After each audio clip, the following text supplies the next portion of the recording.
Hello, everyone. Welcome to another episode.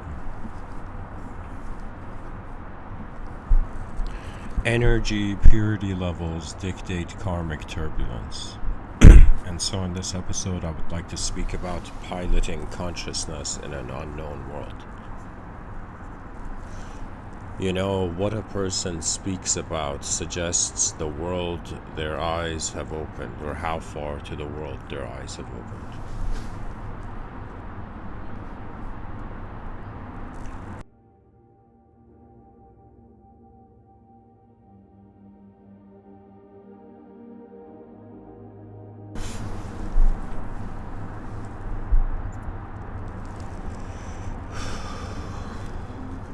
I have made an observation, and there's something that I would say through the trials and errors of how my moment has gone forth, I have come to recognize. And it's like we're living at a time right now where the idea of ourselves, our personality, or how this energetic being we are projects an idea. That idea is centralized, you know.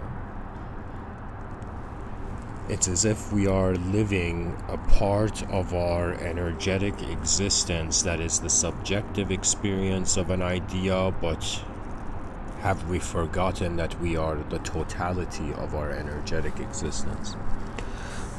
In human life, we wonder about human dimensions. And what I have noticed is that humanity, starting from the viciousness and the savageness of the jungles, where the ancient Greeks had a saying where they would even say to tame the savageness of man and make gentle the life of this world.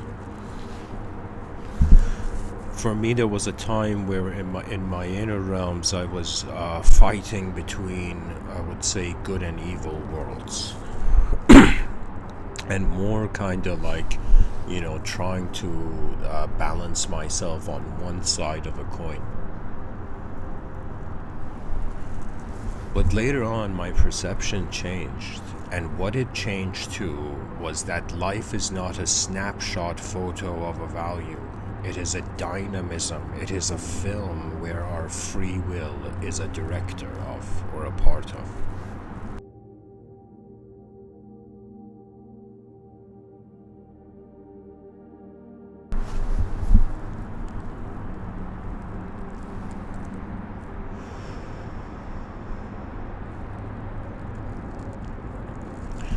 My observation took the shape of being this kid who started from thinking he was a body, mind, soul, to being translated into an unknown attention, piloting in a known way in an unknown world.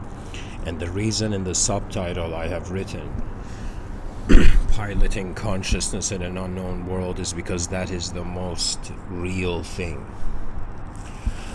It is the most real event. Our attention is drifting in the space-time continuum. And so I have had many days where I've woken up, and what's been fascinating is that the days where I am selfless, I get to see how the world becomes me. But the days where I am selfish, I become the world, and that's a different karmic movement. You know, in the main title where I say energy purity levels dictate karmic turbulence, is because on some level I am identifying with an attention that is moving everything in my moment. It's literally my consciousness, let's say through the means of the brain and the free will, is piloting its self, its shape in the realm. And so, if we take the pilot analogy, it's as if our attention is piloting our plane of existence, and sometimes in our walks in life, this plane of existence may experience turbulence.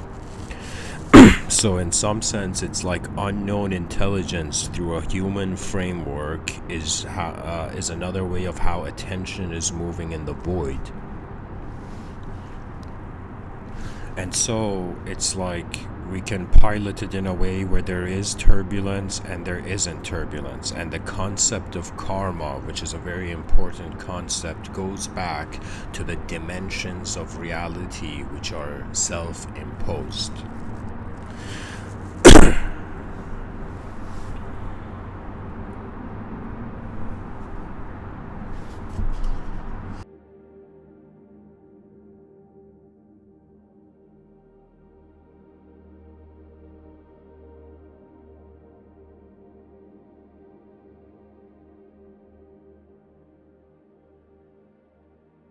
This episode is pretty much, you can say, my observation, and this is my commentary on how I feel attention that finds itself in an unknown world as consciousness can pilot itself smoothly. And the thing I was saying about karma is that the ancient yogis had a very unique view on life, and the way they viewed it was that it was a dream. And so the nature of a dream is that it's not real, and we in some sense wake up from it. Now, they saw the material existence as a dream. In modern terms, it would be a simulation. So it's as if we are piloting an unknown attention, unknown intelligent attention inside a simulation, and it's as if like one person has started a podcast to suggest how we can go about doing this. The first thing I will say is that the human species needs to pause itself on search for truth. And people are going to be like, Mr. Within, what do you mean? Truth is the only thing we should be doing here, looking for here. And I'll tell you the reason I am telling the creatures in this realm to, in some sense, for a second, pause their search for truth is because there are so many inner realms that contextualize our perception that it's like at some point the person has to stop. It's as if, imagine you're a pilot of an airplane, but you, for a moment, you have become confused, and instead of piloting the airplane, you're acting like a passenger and wondering why the plane is turbulent, only to realize that it is up to you to bring forth the smooth flight of attention in the now.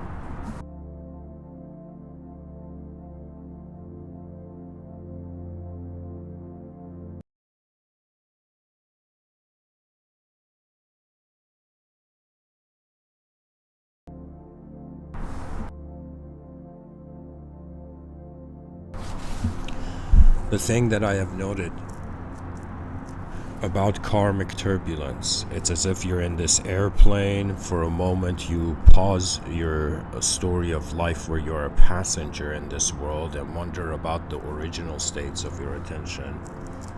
And pretty much there comes this recognition that you are a pilot of your consciousness, that the responsibility of how existence moves in your eyes has something to do with how your eyes have opened to it.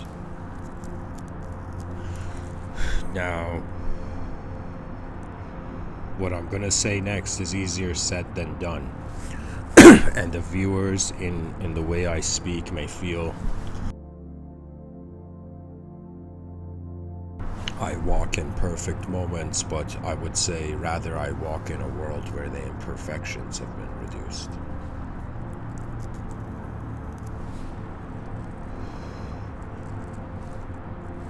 A creature opens its eyes, it finds itself in the space-time continuum. It is manifest, it has shape, space, color, substance. This creature moves in this world realizing that it has access to the feedback of its effort. There has been days where I have noticed, just from the beginning of the day, if some situation or challenge, or let's say a visitation of a momentary animation of let's say it went like throughout the day, the world's soul engages me. Something happens outside of my mind. It's as if based on how honest I was in the moment of my response, and at the same time how gentle and conscious beyond my own world I was, suggests the quality of how the day sets its motion. So what I mean by this is that human beings are living their lives not realizing that every day is like the decisions you make are creating the staircase of your perception. How far you go or how low you go is up to you.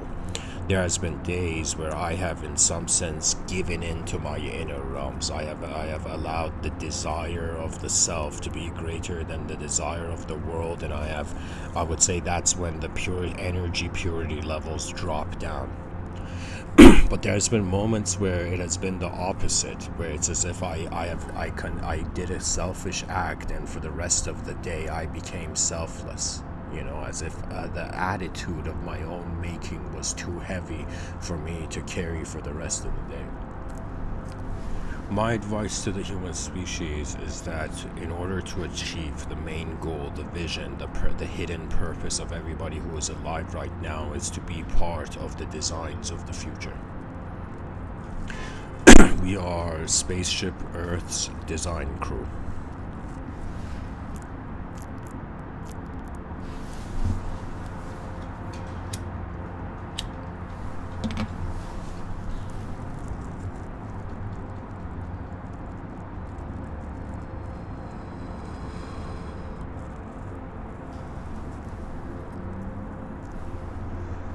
A person's purity level, energy purity level, is a suggestion. What I'm trying to say is not an analytical, conceptualized sort of understanding. What I'm telling the viewers is that imagine you're an unknown being in an unknown world, and when you wake up in the morning, when you wake up to the day, you have a sensation, a feeling, a sense of your own energy. Now, based on the decisions made, this energy becomes heavy or it becomes light throughout the day. If you were to see somebody who is a saint, S-A-I-N-T, if you were to see a saint, their mind, their energy purity levels are high, which means they are a lighter being, which means karma moves for them smoother than it does for those who are burdened by their own actions. For example, think of it this way. Imagine there was this futuristic hologram meter, okay? And anytime a person did something dishonest and ignorant of other worlds other than their own, in some sense, the purity, the energy purity levels dropped. Now, a person may be like Mr. Within. Let's say you've done something impure, something that you, whether ideologically, morally judged, or whether you just yourself as a human being feel you've done something impure. What does a person do when their energy purity levels drop below 50%, let's say? For example, people who are cruel, people who their eyes open to the world and they experience any sort of violence. And some people are going to be like, Mr. Within, what about the perpetrator and the victim? I'll tell you this. The chaotic thing about karma is that when it happens, whatever is there that is involved becomes a part of it. In spiritual circles, I've heard discussions, and let's say people who entertain a transcendental narrative to reality, I've heard discussions on karma where somebody's like, let's say there's a drunk driver, let's say there's 4 friends, let's say friend A, friend B, friend C, friend D, right? So AB friends, A, B, C, D, right? And so these friends all go to a party, let's say, or they go to the bar or something, and let's say the driver becomes drunk and they all choose to drive. It's like in that moment, the destiny, the karma of 4 minds, of 3 minds, is in the hand of a 4th.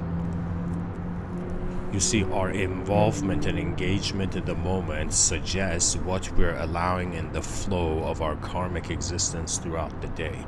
The reason the free will is here is not to just make decisions, but to be capable of discriminating between what is self-generated and what is generated outside of the self. To talk about purity is a very strange concept, because on some level, what does purity mean? Does purity mean we stood true to the past? Does purity mean we stood true to the present?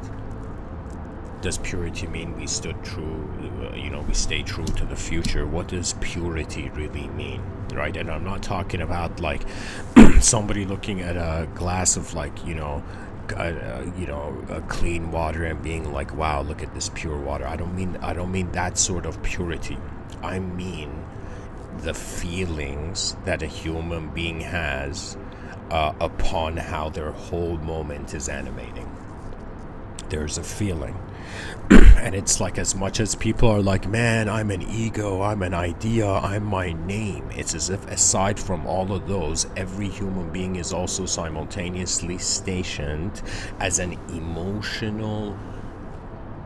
It's as if there's a vibe, there is a feeling of how awareness is aware. Or how some people say that consciousness knows it's conscious, not in an ideological, analytical, or logical way, but more as an emotional presence. It's our emotional being. Our emotional being, based on our actions, may become impure, which means the karma becomes heavy. Or it may become pure, And it's all about how much the intelligence of the human being can acknowledge that it's okay for simplicity to be, and it's also okay for complexity to be, and it's also okay for both of them to be in a way that's synchronized, Some people look at the world, let's say from a religious angle, and they look at the concept of Adam and Eve and they feel like their original ancestors sinned.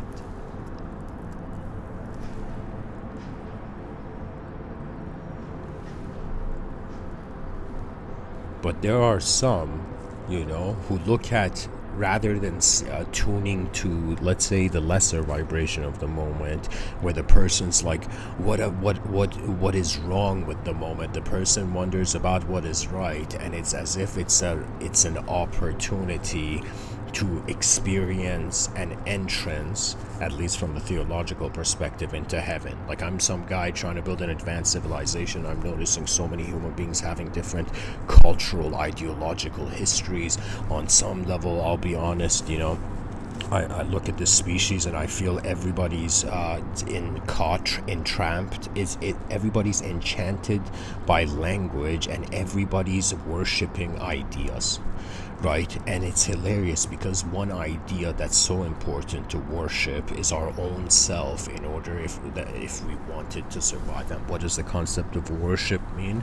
Where your attention is piloted. How your attention is held.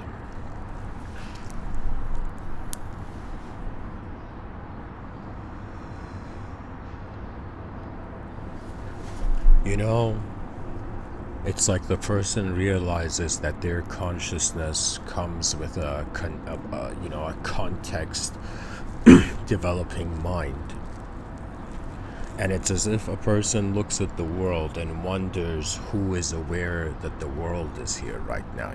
Mankind is aware of a small part of the cosmos, but what is aware of the totality of all manifest phenomena in the cosmos? And the answer is very unique, because it's as if this whole time we have thought we are the life and matter, but space has a hidden life too.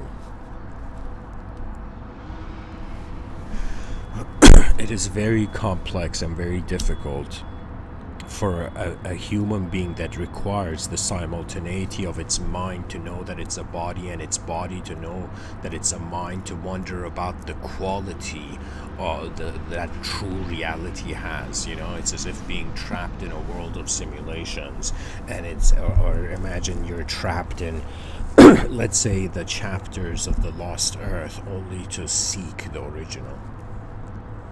What really spirituality means is to become to terms with the original nature of one's being. There is no secret teaching. We human beings are not machines or pin pads where an enlightened guru comes and types a code and the person gets enlightened.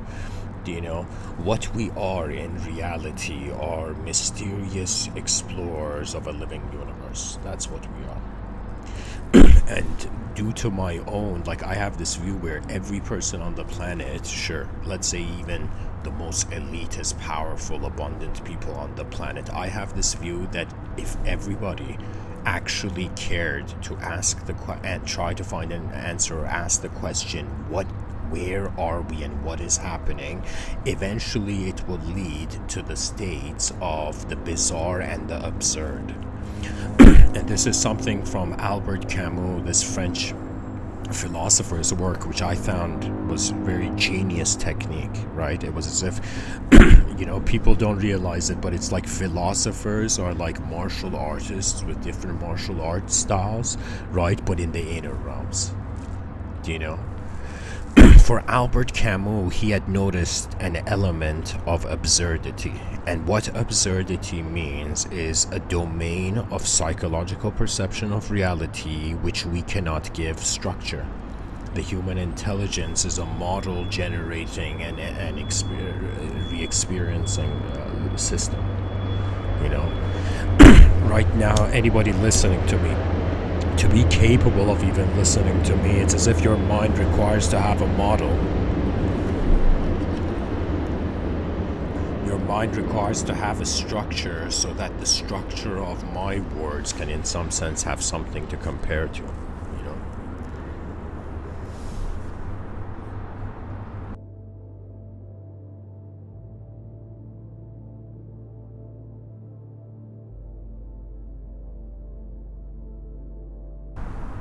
It's like what is moving matter is an invisible idea, and what is moving the invisible idea is an awareness of an unknown attention that appears as the presence of the whole moment, not just a part of it.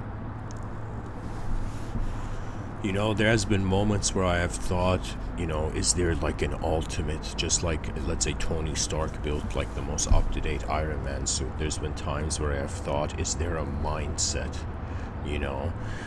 in this world right now where it's as if the most updated mindset of perception, When language becomes a technology or appears as a technology to you, I'm telling you, a person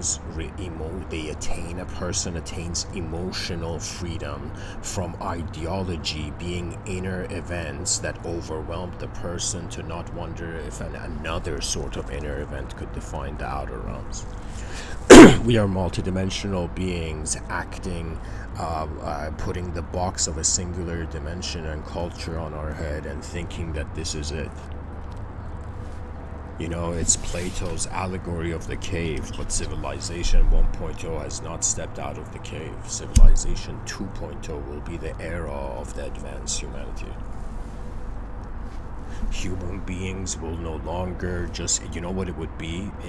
An advanced civilization would be a civilization where every being is so capable and advanced, and in some sense, beings are so able, advanced, and intelligent that they, in some sense, the only archetype that could connect to the human being is, in some sense, benevolence. That means only an ultimate being can be benevolent. An imperfect being can act perfect, but it will be incomplete. The ancient yogis were like, what do we do? Do we stay in the simulation identifying as an individual archetype, or do we step out of the simulation? And it's as if sacrificing the human idea, which is preserved in duality, for a superior collective presence of a truth.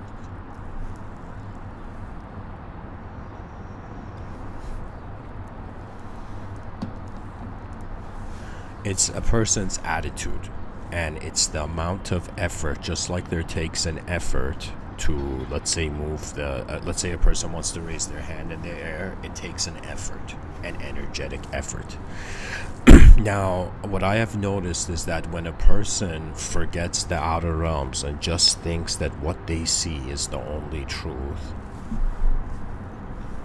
the ratio of self-creation to world creation rather than self-creation being synchronized with world creation, it changes. So you know what it is? It's kind of like this concept of, like, you know, there was holy water and there was tainted holy water. Now imagine there is, let's say, natural states of being, and natural states of being which from the beginning of the conscious day, when the person's attention arises, it's like a rhythm. So pretty much it's like from the beginning of our awakening in the day, from morning to night before we sleep, really what the human activity is how an ideology is trying to rhythmically ride the waves of the day, right? And so what it means is it's like their consciousness is a rhythm. You know, I don't know how to say it. Like, I remember when I was young in, like, you know, carnivals or something, there was this strange game where it was like this metal spoon, but without the bottom of the spoon, around this like curly metal wire, and you had to move this sort of, you know, a spoon without like a... Imagine you broke like a magnifying glass. You took out the glass of a magnifying glass. You turned the magnifier into metal, and then there was this strange sort of, how would I say it?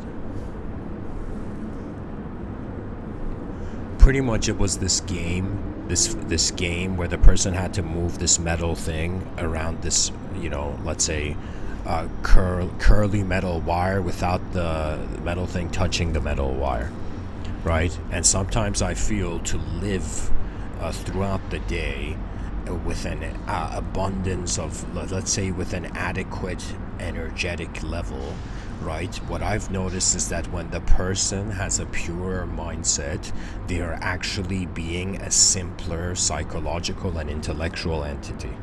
And when you are a simpler psychological and intellectual entity, it's as if the reason that poetically in ancient traditions they said the fool enters paradise, you know, paradise first, as if a sort of notion that the fool did not have enough information to react to the moment. So it's as if, like, imagine your inner realms is like a horse, right? So whoever who's listening to me right now, this is an incredible metaphor I just thought of. So excuse me, so imagine that it's back in the day and you're a rider, let's say, you know, a horse rider, right? You're like this warrior who rides with, you know, and you have a horse, right? And so imagine you're taking a break, you know, you've stepped off the horse that is your mind, right? You've stopped riding your mind, and for a moment the person is like, you know, I don't know, I just saw the example I'm trying to say. Imagine there's a person with a horse. The horse is a metaphor for the mind, and so somebody comes to talk to them and the horse gets startled.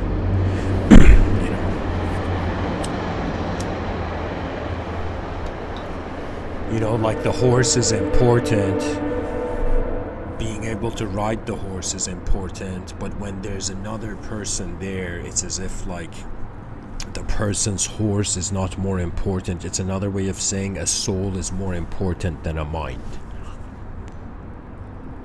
And our purity levels, in some sense, energy purity levels, let's say EPL.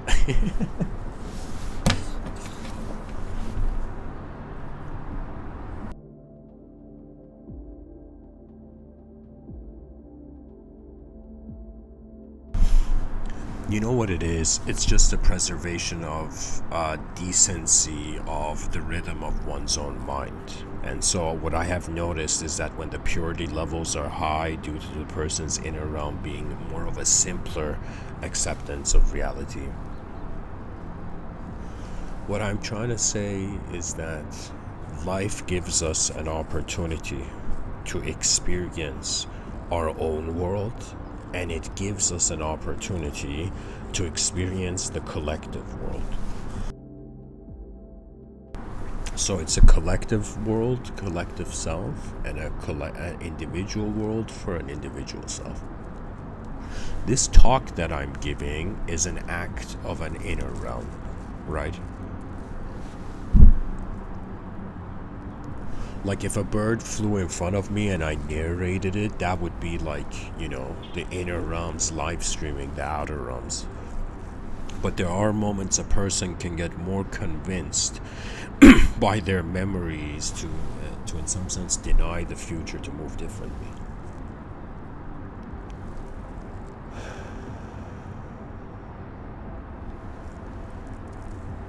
There's moments where I think about it, is life just an endless duality? Is the natural being just trying to stay alive till the end of time? Or is there a grander vision and purpose to humanity? That means on some level, what advanced communicator doesn't romanticize about, the infinite victory of the species? Like there's been many times I've looked at the destiny of the human species, that idea, tried to wonder about it.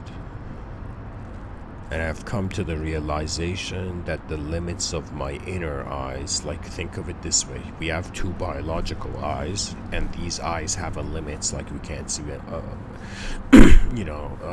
Andromeda galaxy with our biological eyes, but then there is a mind's eye, and the mind's eye, which I think this is really what the third eye was pointing to, the concept of the third eye, that it's actually what you see when your eyes are closed. Or the ability to visualize, imagine, or remember.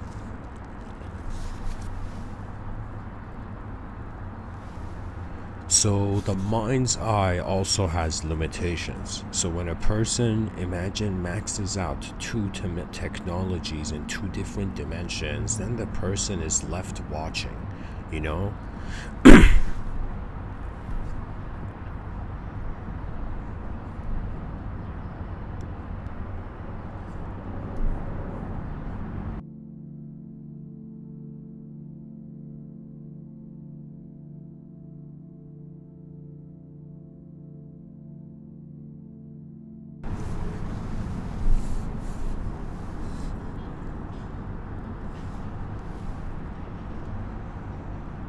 pretty much beyond the question of how is my inconceivable soul witnessing my invisible mind moving my visible body.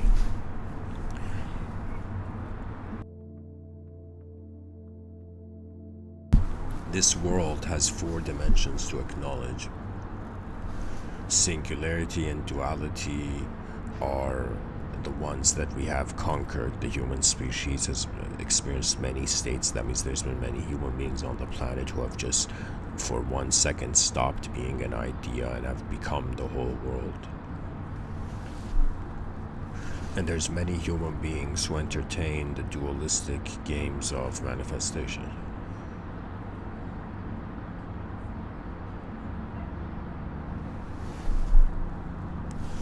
There was a time where I wondered, should I get upset at the type of upset or happy about the comments that I get in the comment section or on these videos, like here and then there's a comment. And then I realized that it depends from which time period the content is being watched. That means if these talks of mine extend to as far as the edge of time, as if all these lectures I'm giving, they're walking till the end of time. They're walking towards the end of time. And I thought about, okay, so what is that gonna imply?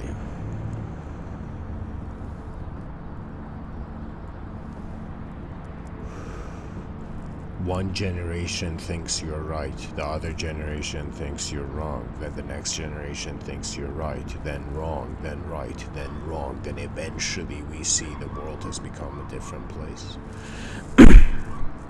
Really what it is how far we can use the mind sight to move the body's efforts towards a collective victory. Right now, people are experiencing, especially I find men, are experiencing a lack of like back in the day there was the intensity of man's mind, for example, when there was battle, when there was war, when kingdoms were at war, like the intensity of those events, right? So I feel like we have become civilized to some degree, not 100%, but the species has made an effort towards civility. But it's as if that energy we evolved for, that way of life we evolved for, is like absent. It's as if there's this intense energy in the human being, and this intense energy doesn't feel it can express itself unless it has a purpose that gives authorization to the context of the moment for the energy to express. So I feel that human beings, it's like we're no longer in an era where we need swords and shields and, be part of the cavalry that runs into battle or something, It's like we've moved past that time, but in the inner realms, I feel we need to still realize there are battles taking place.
The eyes of the human species are open now, and what they find is a 4.5 billion year old evolutionary opportunity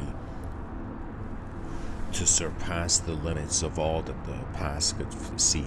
It's as if there's some people who are looking for the limits of worlds, and there's some people who are looking for limitless worlds.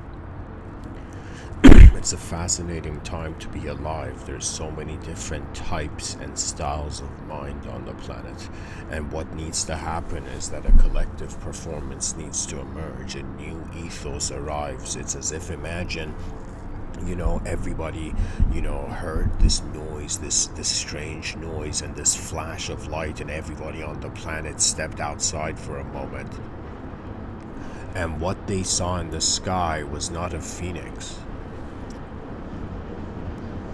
They saw the vision of advancement. The spirit of advancement is one of the guardian angels of the species, particularly. That means no greater force can contribute to the lives of human beings. It's more like micro visions versus macro visions. Imagine you are living as a human being on Earth, and now imagine you are an attention present in an unknown universal setting.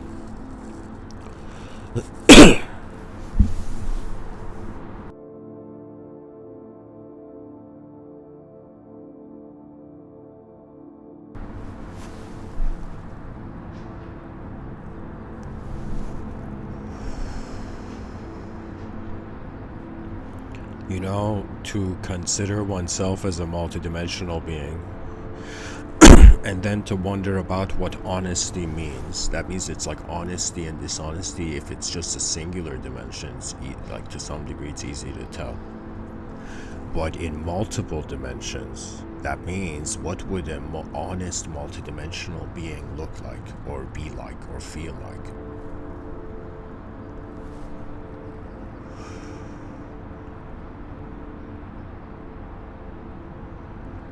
The karmic turbulence of the realm is dispelled by the presence, by the light of vision, conscious vision upon the future.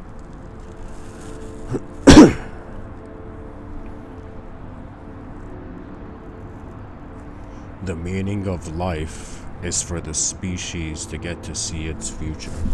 That's one of the greatest meanings that life can have, physical life can have. The meaning of, let's say, non-physical mind. Somebody's going to be like Mr. Within, in your talks you say you're a visible body, invisible, there's a dimension of a visible body, dimension of an invisible mind, and an inconceivable dimension of the inconceivable soul. So what is the purpose of each of these dimensions? So the physical dimension, I have concluded that what it is in actuality is an advanced civilization. Pretty much the species has to overcome its fear of acceleration of perception. That means we're living too slow as a species. Our minds are moving slow. But the way it moves fast is by adding importance to the moment at hand.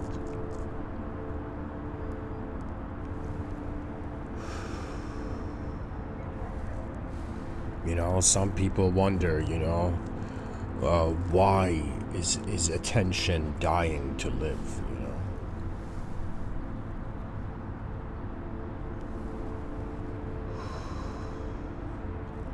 Fear is limited to the human archetype. Beyond the human archetype, in dehumanized states of mind, which non-dualistic, non-duality fits into that category. In dehumanized states,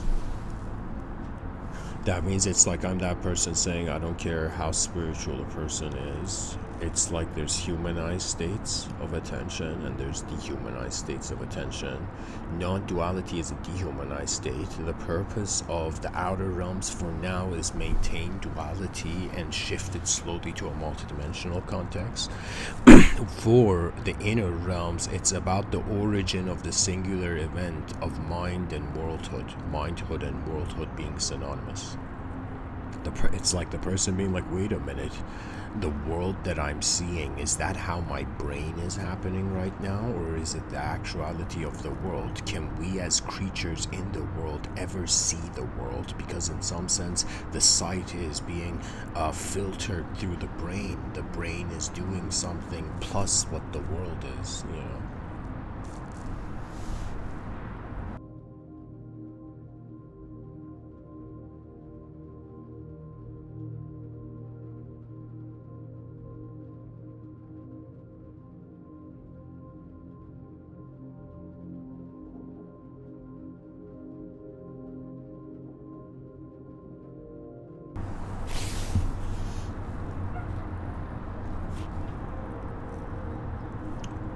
There's this saying that says you must serve before you can command.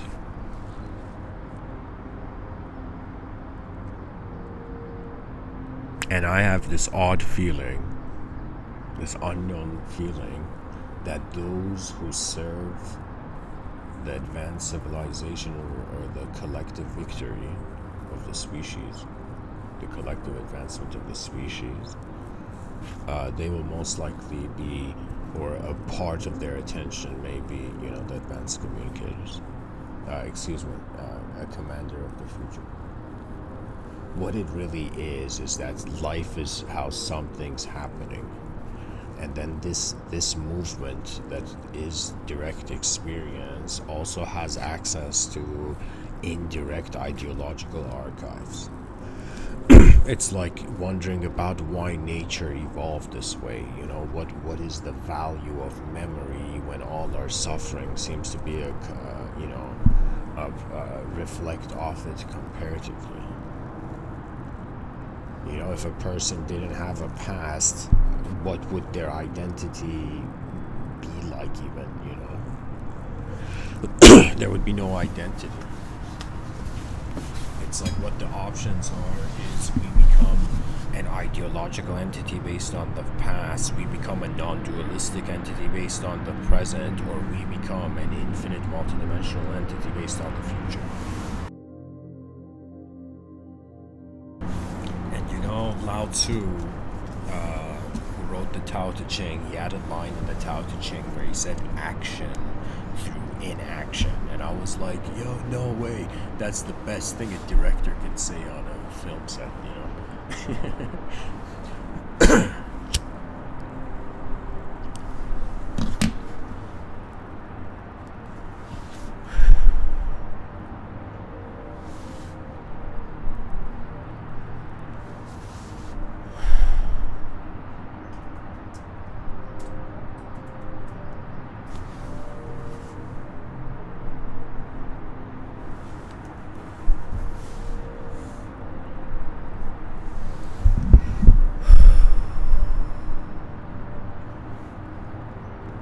The most advanced ideological state is just awareness in space. The smartest people realize they have access to humanized states of mind, states of expression, and dehumanized states of expression. Because our species fears the unknown, we in some sense do not realize the advantage our dehumanized states of attention provide in a civilization where it's inefficient. So it's like when you're living inside an inefficient system, what do? It's like the discrimination between efficiency and inefficiency is important. When a human being is having, let's say, karmic turbulence, sure, they could be like, oh my god, what did I do like 1,000 lifetimes ago, you know? Or they could have this attitude that the way the spirit of the moment animates is based on how attention concentrates on a single point, and then effort is allowed to arise. Anything really a person concentrates on, which means you zoom in on, right? Like I think a reason I found a sort of let's say a sort of freedom in my inner realms is because since my childhood I had a sort of strange concentration, do you know? And what I mean by this is pretty much I would be in situations in life and I would scan all the variables. It's like my mind subconsciously would scan all the variables in the moment, and then I would just for a second stop, and then my free will had a choice of zooming in on the information that was perceivable. And you know, the more you are an explorer, the less you are in the self based on the past, you know. What an explorer means is that new eyes find new worlds.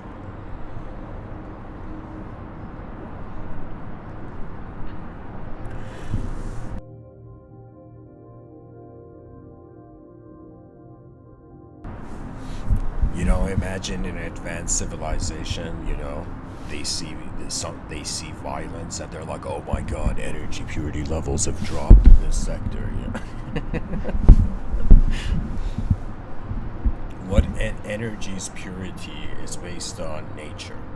You know, this is kind of like old wisdom, where they're like, you know, when you look at something and you want it to be something that is like ignorance, when you look at something to truly see how it is as it is, then that is wisdom.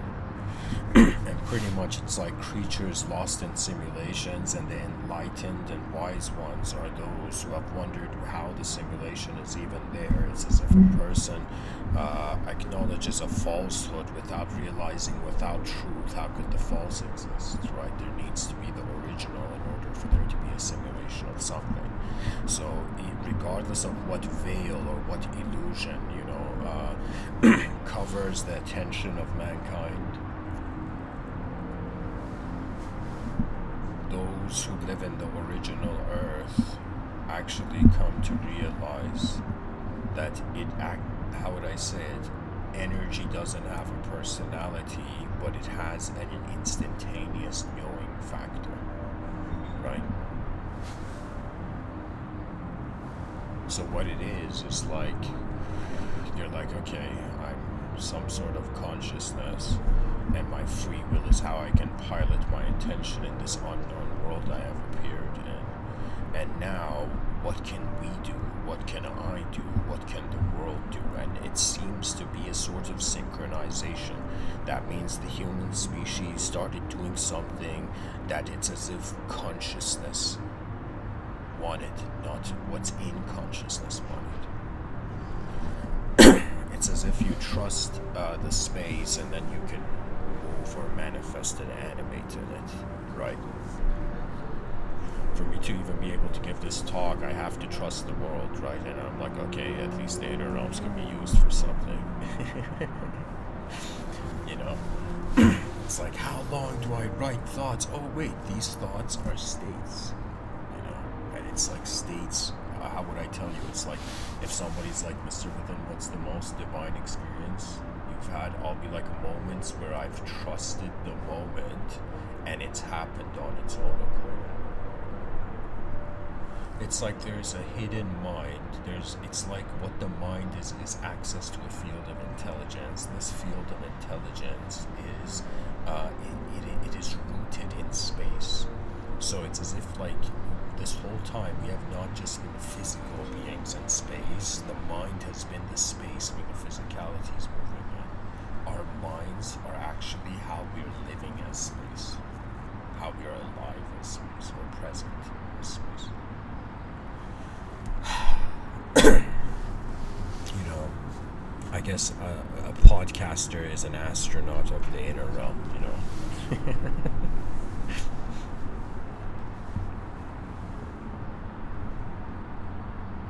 There are moments where the inner realms can give the person ultimate certainty.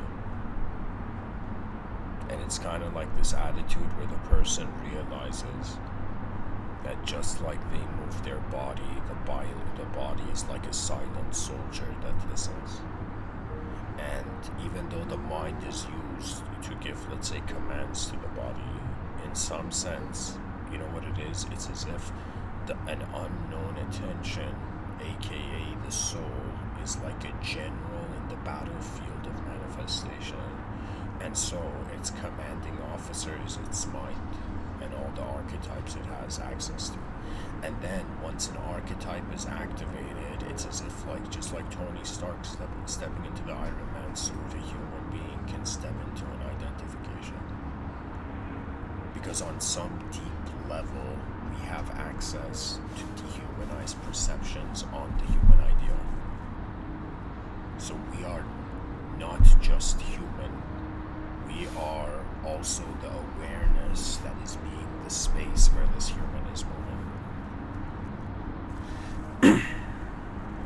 The karmic turbulence goes away ultimately through honesty. Honesty is kind of a sort of selfless, effortless, a contentment of instantaneous being.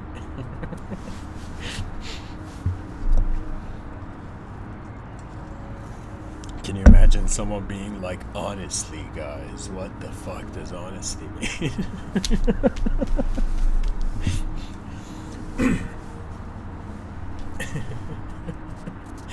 You see, philosophy is actually, I have this view that philosophers having, their sense of humor is another way of saying their tolerance for abstract reality is greater than their tolerance for, let's say, real events.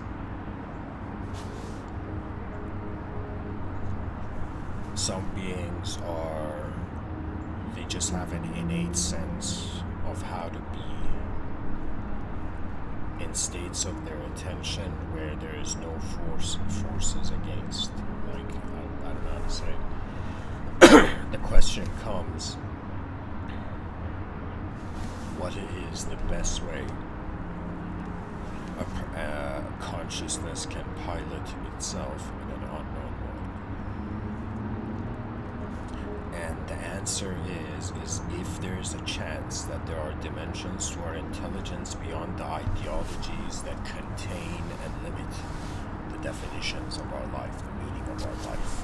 It's as if you're a creature that is beyond an object or subject, or you're some sort of intelligence beyond an object or subject. What does this intelligence do? It begins to trust its body, and it begins trusting its mind, and then it's left with the one who's trusting it all. Seldom this is said, but divine truth is behind the attention that trusts the moment. Consciousness is the window. It's like an inconceivable being looking out of a invisible window into and seeing a visible world. We must not fear the visible dimensions of mankind. We must not fear the invisible dimensions that are present, and we must not fear the inconceivable sources of intelligence.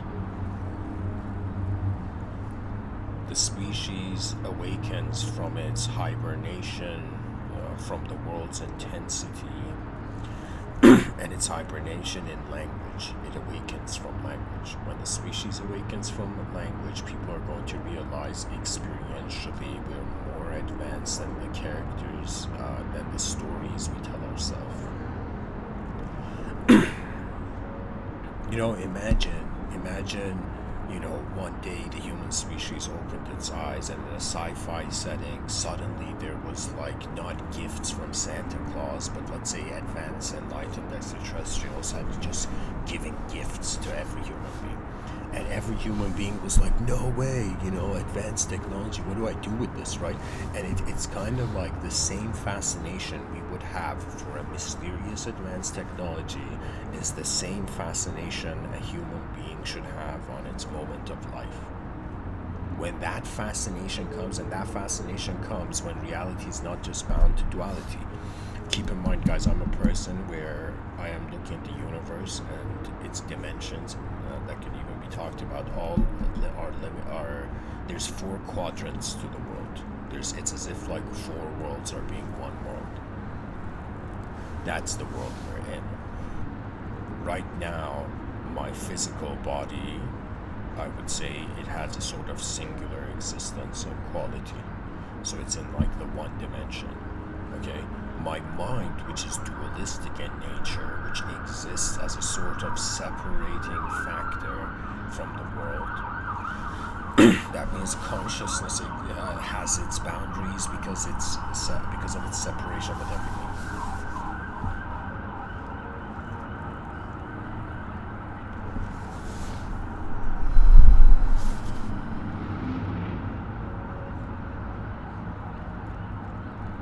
My body is existing in a singular way. My mind is experiencing itself in a dualistic way. This is one dimension, 2 dimensions. Simultaneously in this life, I've experienced intense moments where I have had to just accept what I was and just see how the moment goes forward. And I have experienced the 0 dimension. The 0 dimension is another way of saying a moment of being where nothing is allowed.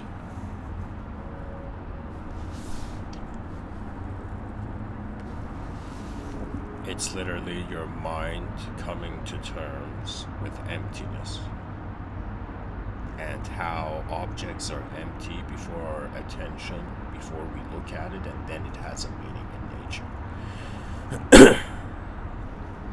That means it's hilarious. The world was not man-made, but the meaning of life seems to be. In regards to my infinite dimension, if somebody was like, Mr. Within, how have you experienced yourself as an infinite being? I would say geometric. And I don't know why. It's sometimes I feel my inner realms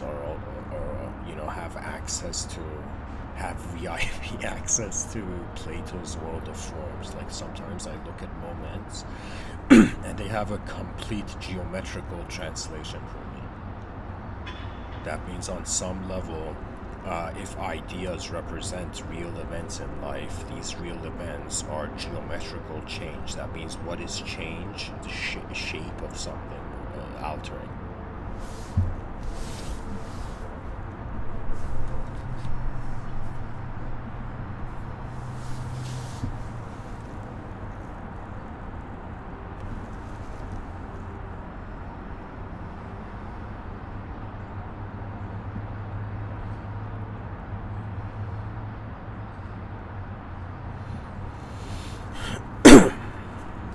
will purity lead?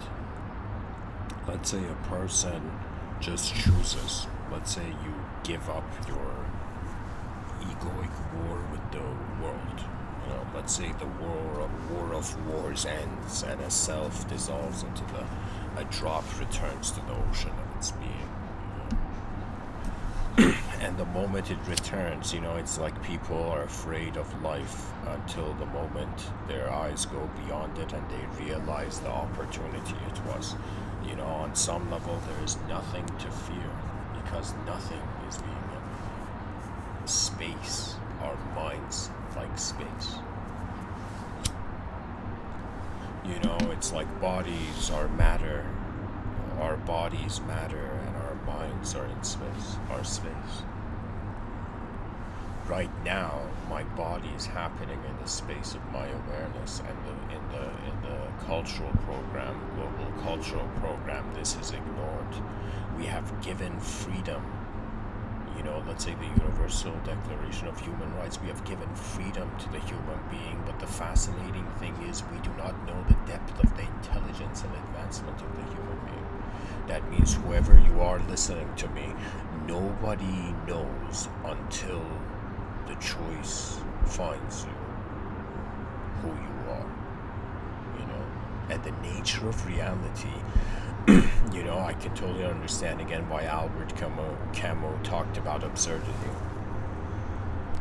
Because it's so absurd that we human beings are in the theatrical illusion of communication while simultaneously realizing we have different eyes, and what different eyes means is that every person's intelligence is starting from their own world. Everybody starts off, even children, they start off in their inner realms. Just thinking the outer realms is their inner realms, and when they realize it is different, it's as if they feel a sort of dishonor, right? And what is dishonor? Dishonor is one of the burdens of the soul, right? That means what honor is how the mind was performing to itself, and dishonor is that how it realized its performance was not up to par.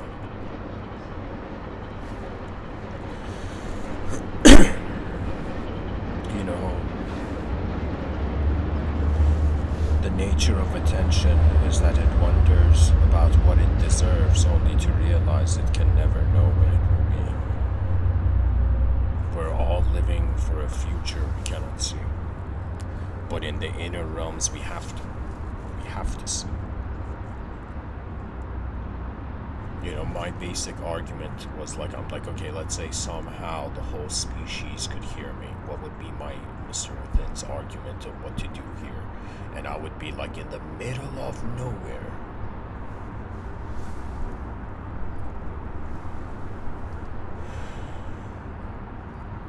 Advancement became our home.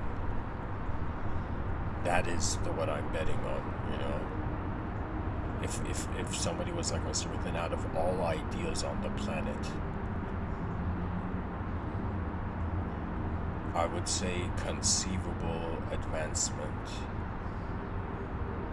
goes forth until it becomes inconceivable advancement, and inconceivable advancement is the destiny of perfection. That means even if the ego could be perfect, it's as if what would that perfect life mean? A journey of the known towards the unknown. The home of homes that eyes could not hold. There's this very interesting story. It's a story about the idea of God. And the story is like this animated story where pretty much it's like in an ocean, and a bunch of educated fish, they find this, wise sage of a fish. They go find the sage fish. And they go to the sage fish.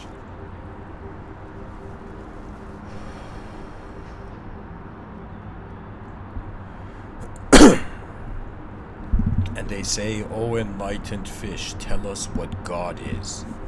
Right? And imagine God for these fish is in actuality the ocean, but they don't know what it is, right? And so it's like a bunch of fish in the ocean go to this wise fish, and they're like, "Oh, wise fish, you who have, experientially flown in the realm,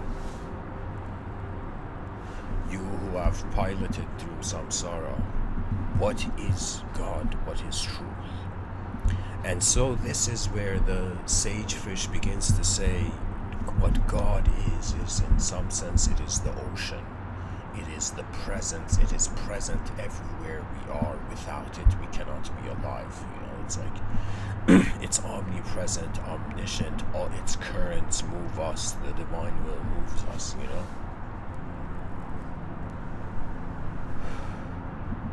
And so the educated fish hear this from the wise fish, where the wise fish is saying God is the ocean, but they can't conceive the ocean. And let's say there's some fish in the corner who are just chanting mantras of ocean, ocean, ocean to try to realize the ocean. So now imagine, right? The story continues on with the educated fish being like, "No way, man! God has to be a bigger fish. God has to be like a whale or a shark."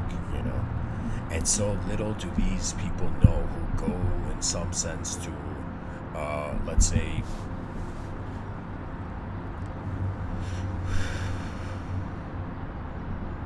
it's as if imagine the educated fish go beside a shark, because the shark is like a superior entity. They think it's God, and the shark eats them, and then it's like, whose fault was that?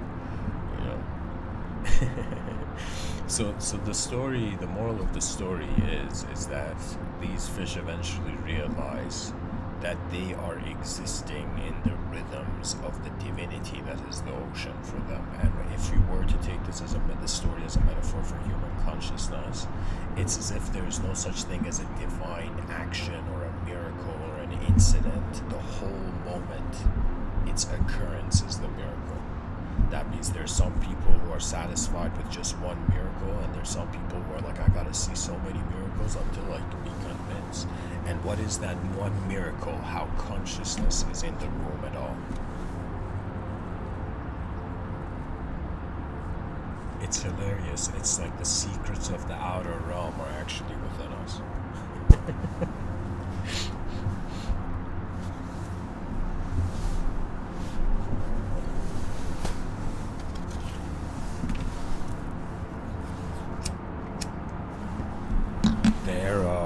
Advanced humanity and the era of a new humanity is upon us. Whoever is listening, the call has come. The song of the advanced civilization has been sung by one member of the species, at least in 2022 right now. And so it's as if, shall we live for the eternal future? Or shall we just be slowed down by the temporary past? Because whose eyes are here right now? Why is consciousness looking at format? Why is the being here? Imagine there was a person with a divine ego, and so they noticed samsara and they shouted to the cosmos, or they shouted at their own core self, and they were like, what has allowed, what has dared open my eyes to form, to shape and manifestation? What has brought me into a condition, right? Because the nature of human psychology is that it's all about being in harmony with the conditions of life. But the mystery of a mystic, that means it's like somebody saw a mystic meditating and they're like, oh, what a peaceful man, and that mystic in his inner realms was in some sense trying to, escape the chaotic simulations of form, to recognize that the formless is truth, is complete pure contentment with the form. So it's like the person thinks they're an immaterial entity, so they have to escape matter only to realize to truly be an immaterial entity, there should be nothing wrong with matter. We are fighting over the certainty of our psychological states, not realizing beyond duality the moment is present in multiple ways.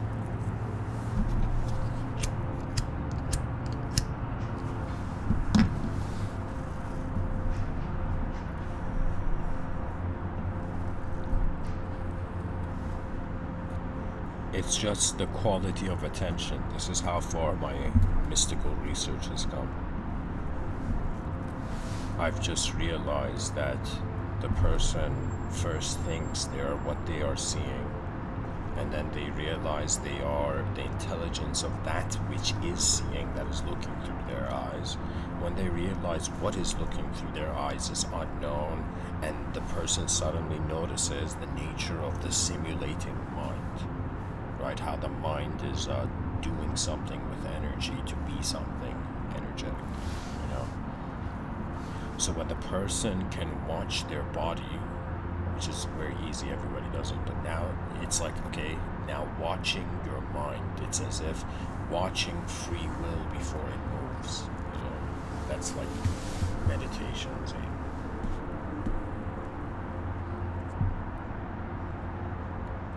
Imagine just like a nature photographer, you know, camping out, you know, in winter, waiting for a mountain lion to step out of its cave. It's like to discover one's nature of mind is similar.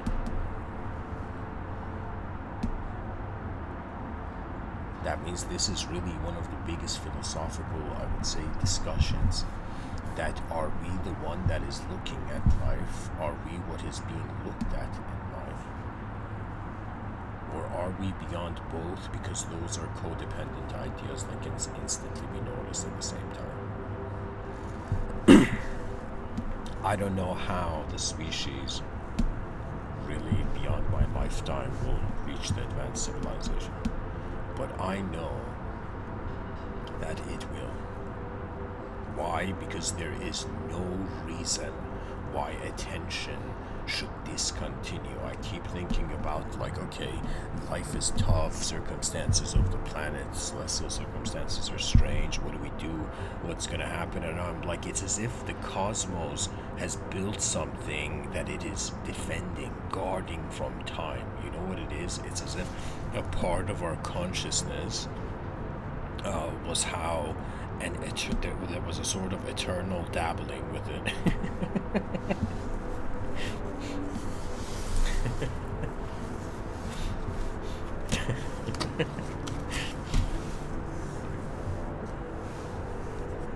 It's like that man's mind has been dipped into eternity.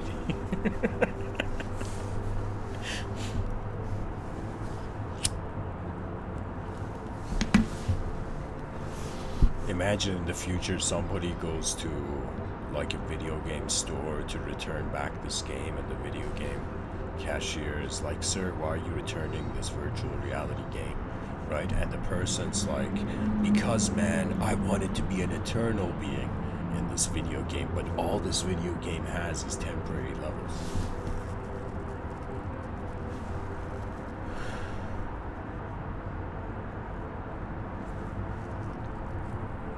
You know, this picture I've chosen, it's from this really cool show called Cyberpunk 2077 Edge Runners, right?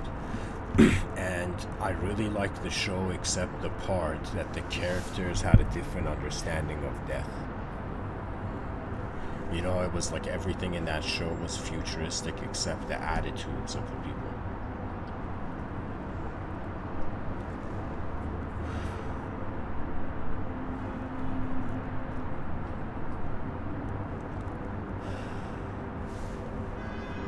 You know, whoever you are listening to me, imagine for a moment, just fathom you are the most powerful being in this universal sector, and the world is like, you know, your creation, or like your child. Okay, imagine the whole cosmos is like your child. Now the question comes, right? What does one feel their child deserves? What I'm trying to say is that when this force for the first time enters the inner realms of mankind, when they want greatness for all, that's it. To see the greatest of it all, you know.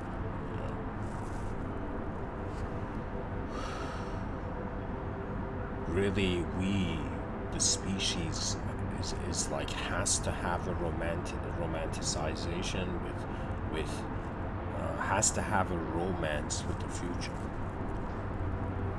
And the healthiest state, or the most necessary state for civilization, is for those who in their inner realms are present multidimensionally in the future, and for those who are entrapped or enchanted by duality in their past. Pretty much those are going to be the human beings.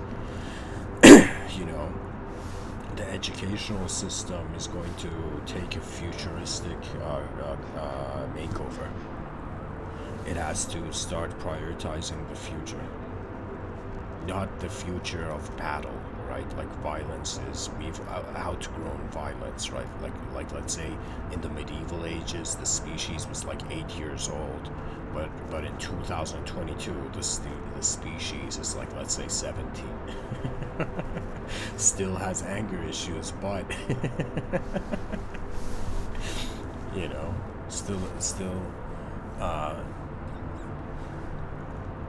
still the echoing of the teenage years. But I'm saying I am envisioning the maturity of the advanced civilization being so superior, where it's as if war is going to only happen in cyberspace.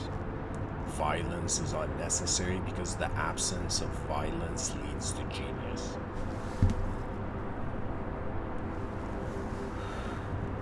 It's like we want gentle geniuses on this planet rather than, savage beasts.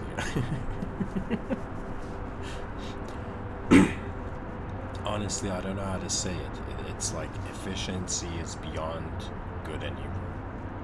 And all I'm saying, I'm that person in history who's like, let's choose efficiency and advancement as the main, let's say, theme to the context of our lives. That means children are born in the future, though. Why was I born? And the answer is to contribute to the historic effort of a species seeking out its full potential. That's honestly, that was the biggest redeeming idea, right? The only thing that I have found that has, in some sense, assisted me in preserving my psychology, as a response to, let's say, overloads of information in my inner realms, is in some sense that the certainty to allow perception to actually honestly happen is dependent on the certainty of the future. So if a time traveler came to 2022 and wanted to live, let's say, the next 100 years, they would have a calmness and gentleness and a sort of genius-like certainty, as if they know what will happen, that those who living in 2022 who don't know how the future will happen may not have. Do you see what I'm saying? Behind our eyes, the advanced you should already be living in an advanced civilization, and that behaviors of the individual eventually, the core energy of their mind based on that bodhisattvic ideal will emanate. That means the era of inner realm individual Buddhahood has ended. It is now time for 8 billion bodhisattvas to, bring the Pure Lands on Earth. The Pure Lands in Buddhism was like how enlightenment wasn't something you got, it was a realization of the nature of being, how things are being. It had everything as a nature. Even me giving this talk right now, my nature has sort of variables that influence it, The simplest way I can pilot my psychology is to just be, through stillness and silence, I pause the video game of my inner realms usually, If I don't talk for like 10 minutes midway giving these talks, I would then get pulled by my inner realms, and it would be as if like these talks will literally become a daydream for me. And if they become a daydream, I can't talk at that point because my attention is moving into inner realms faster than it's moving into outer realms. The mind is like riding a horse in an unknown world, in an unknown field.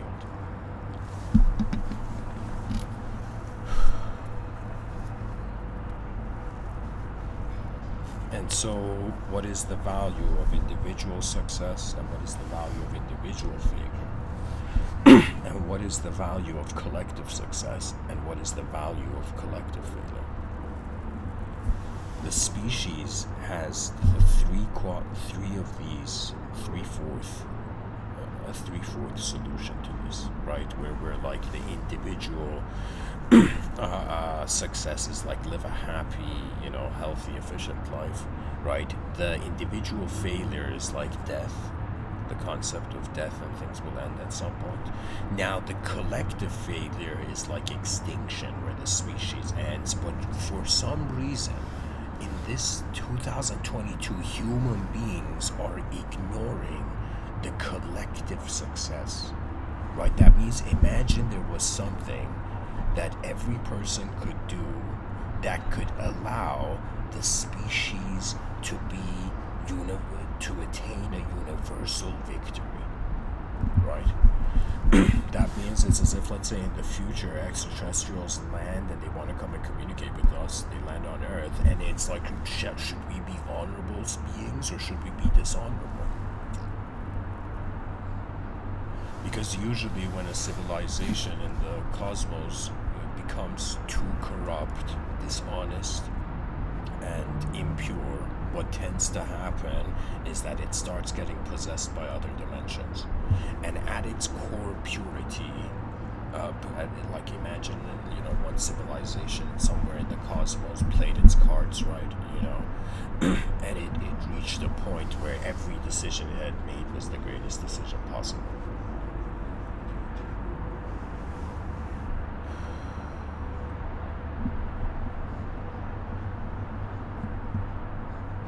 It's like a person believes in God, then wonders about why God created, man. And was it a narcissistic theological context where it was as if man is created for God? Or is it in some sense that man was created to in some sense be a companion? Like, think of this notion where they say, the Holy Father, in Abrahamic religions, right?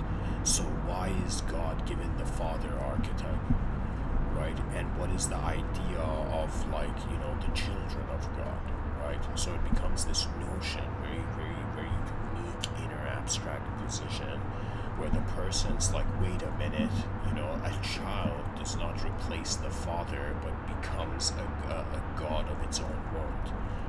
It's as if we are the children of God, poetically, that will be gods one day, right? Or will return to the original state. But why we have come, the choice is now for us to make.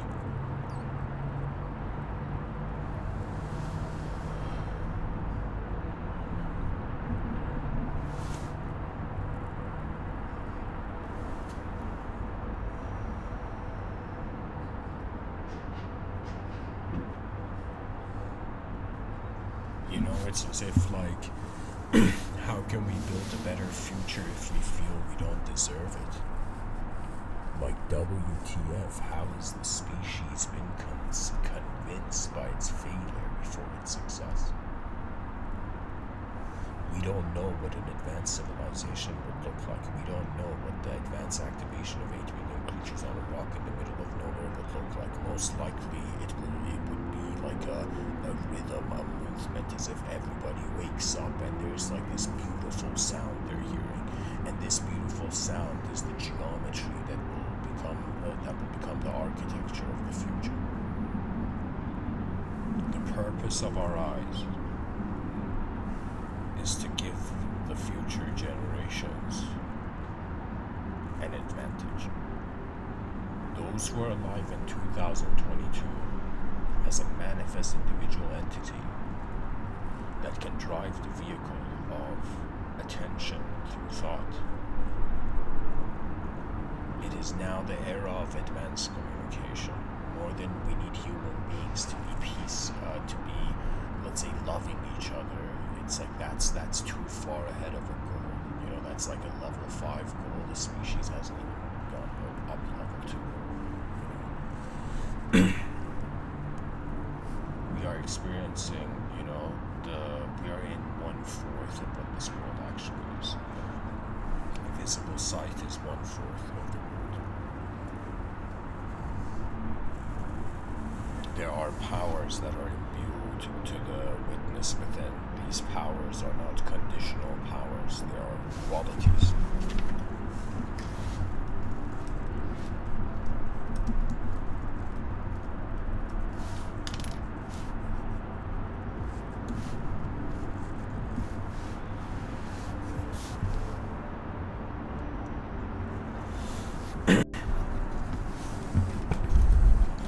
I found it very interesting, as someone who was born in Iran, a theocratical society, I've had to kind of like pay attention to religion. And what I noticed, at least this is from the Islamic angle, or to the amount that I was exposed, or the type of Islam that I was exposed to, is just like how we have households where, there's like Christian families watching TV. It's like in other countries, it's, Muslim families watching TV. So I remember, that something about religion, and I am not saying this to be rude or disrespectful, but rather to, share the information, right? In Islam, there is something called Sufism in the eastern part of the world, which was a movement that sought about the transcendental reality of the truth behind the concept of God. Okay, that means there's some people who believe the inconceivable, and there have been human beings who have tried to access the inconceivable, even though it's inconceivable. Now, in religion, right, there is, think of it this way, like what religion is like there's as many types of religions as people viewing religion, really. But in the Islamic context, I found it very unique that God, the concept of an inconceivable source, right, has 99 names, right? And what that means is like there's 99 angles where, in a sort of religious context, theological, inquiry of a context, it's as if like archetypes are attributed to the inconceivable source. And I find it's important that we as a species wonder about this. Why? Because it is influencing the concept of God's expression, right? Human beings can choose to not believe in God, but when you realize these are ancient ideological systems that are rooted in culture, in some sense it's as if understanding is a way to tackle fear rather than to destroy our fear. Imagine somebody scared of a spider and just destroys the spider, like kills the spider, and imagine somebody who looks at the spider and just grabs a tissue, grabs the spider and throws the spider outside of the window,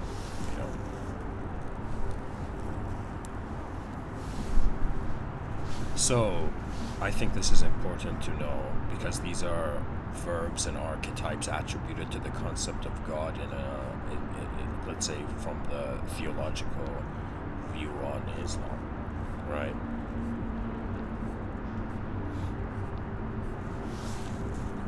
And pretty much, guys, my aim with these Mr. Within talks is to explore all ancient and present texts to eventually get to all the future ideas. So for me, I fearlessly observe the past. Just like Aristotle says, it's the sign of an educated mind to entertain an idea without accepting it. Similarly, I feel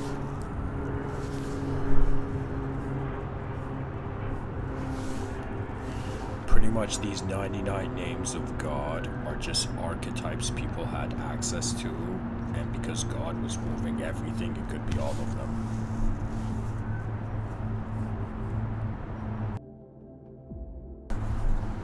It says, the all-compassionate, the all-merciful, the absolute ruler. So guys, maybe I'll explain these as I read it. So the all-compassionate, that's very obvious, It's as if you're in a compassionate, when you're in a compassionate world, that's like a name of God. When you're all merciful, that means you are such an advanced being that it's as if you don't need to fight anything. You know, it's like your innate position karmically sets you aside before you need to externally adjust the moment, you know. So the all compassionate, the all merciful, the absolute ruler, which is another way of saying the administrator of the laws of universal appearance, the pure one, the source of peace, the inspirer of faith, the guardian, the victorious, the compeller, the greatest, the creator, the marker of order, the shaper of beauty, the forgiving, the subduer, the giver of all, the sustainer, the opener, the knower of all, the constrictor, the reliever, the abaser. I gotta look that up.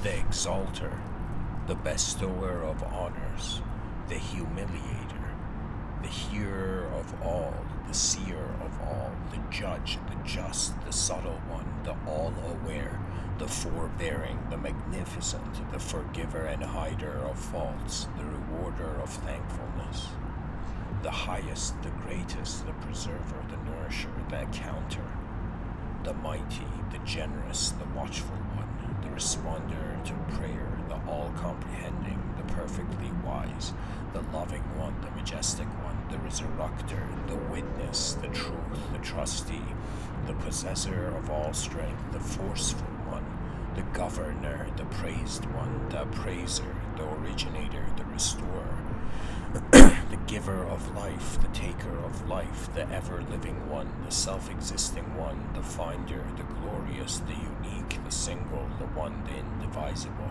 the satisfier of all needs, the all-powerful, the creator of all power, the expediter, the delayer, the first, the last, the manifest one, the hidden one, the protecting friend, the supreme one, the doer of good, the guide to repentance, the avenger, the forgiver, the clement, the owner of all, the Lord of majesty and bounty, the equitable one, the gatherer, the rich one, the enricher, the preventer of harm, the creator of the harmful, the creator of good, the light, the guide, the originator, the everlasting one, the inheritor of all, the righteous teacher, the patient one. So exactly, the 99 names of God, guys, are archetypes, which humanizable archetypes, pretty much human access points to qualities attributed to the inconceivable source. But keep in mind, the main quality of God is its inconceivability. God is pretty much an idea that, because it can't be an idea, you can't touch,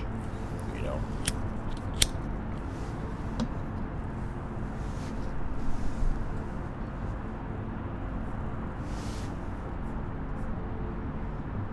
So the point of me reading this to you is that think of it as if back in the day there were kings that governed kingdoms. So somebody was like, wait a minute, does the whole cosmos have a king? And when they wondered about the king and the authority of the whole cosmos, right, they realized that everything that's in it is imbued by its quality. So it's another way of saying all the ways that man's mind can move, which are psychologically archetypes. All these archetypes are in some sense in the space of an inconceivable meaning.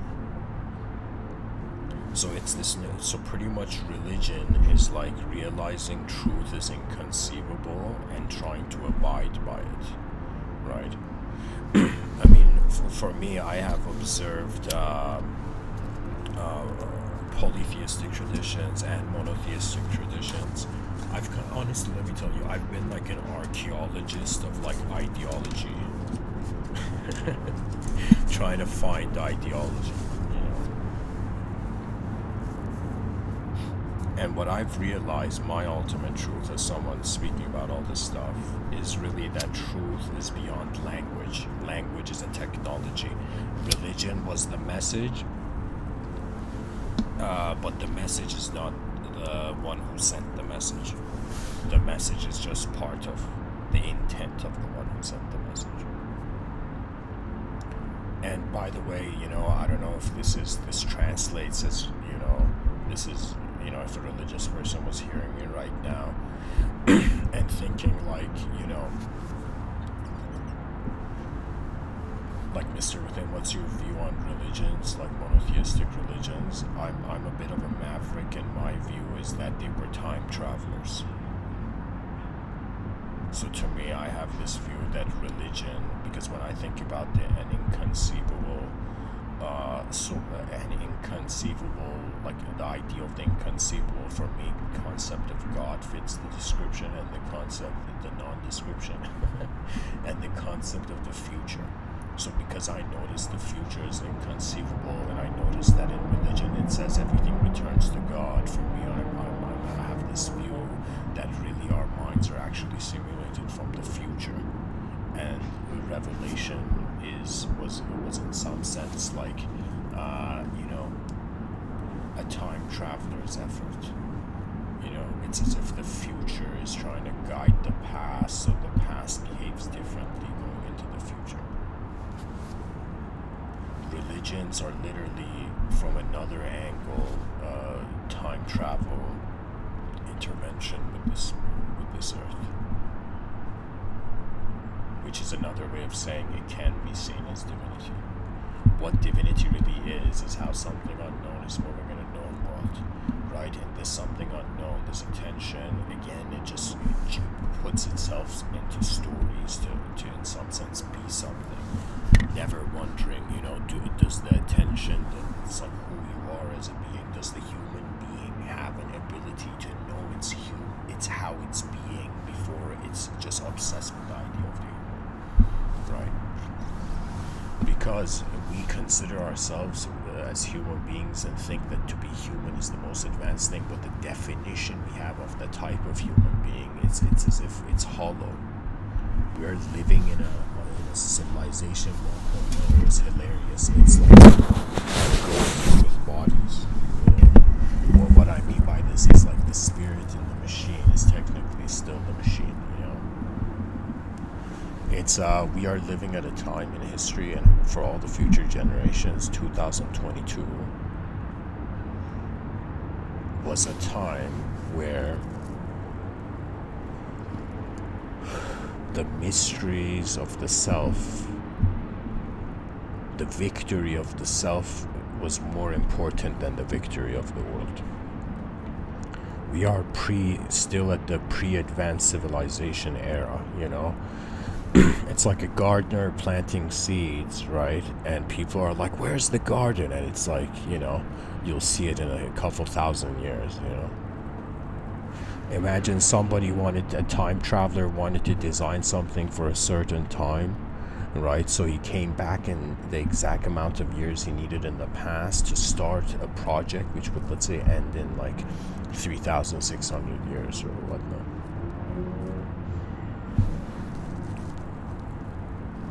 And let me tell you what's going to happen for the future generations. They're going to yarn the future, because the past is going to become incompatible.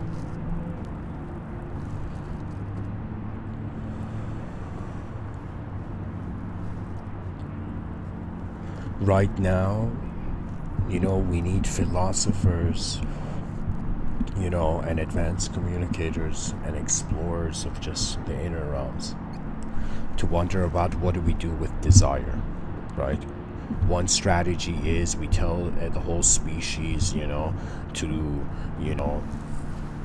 become strict in its inner realms, which is inefficient, or we build an outer realms where it's as if, like, let me tell you this, it's like, imagine there's a great designer, and this great designer, before he designs anything, he goes and sets up a designer's table.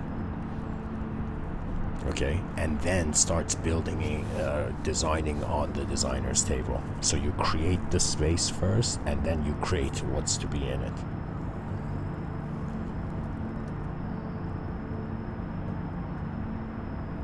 What's to be done using it.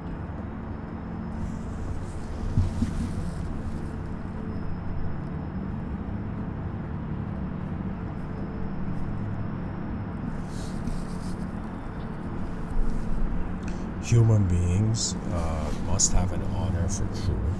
I mean, that's something where, think of it this way, I'm just saying every person has emotions that arise when they compare their inner realm to the outer world, and there's emotions that arise when you compare the outer realms to the inner world, right?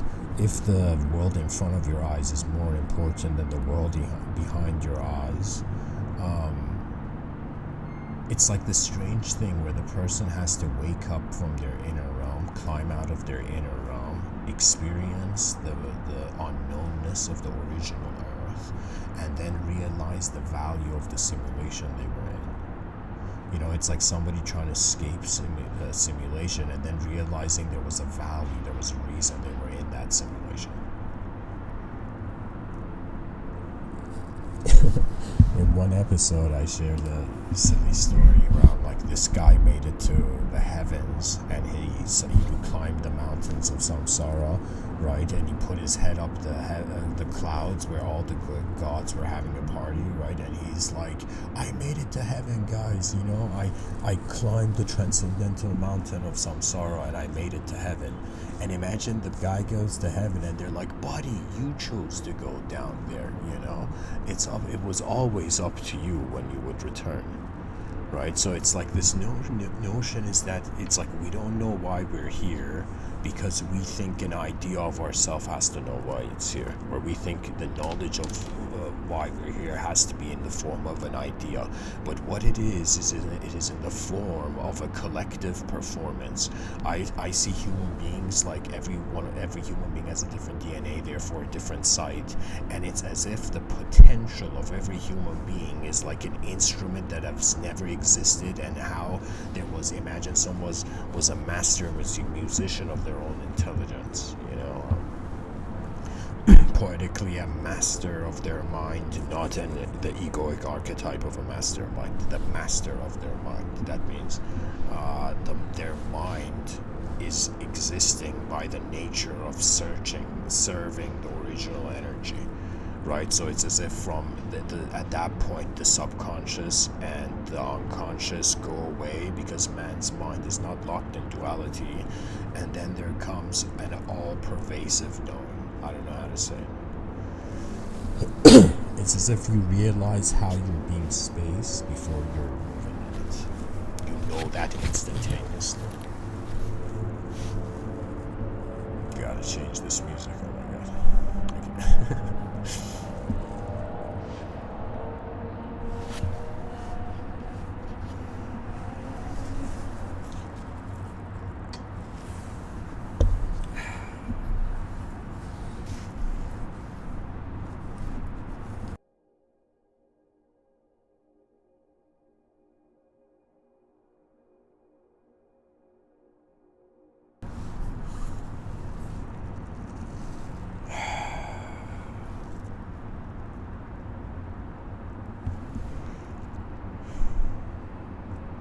It's very strange to find purpose in a world that's changing.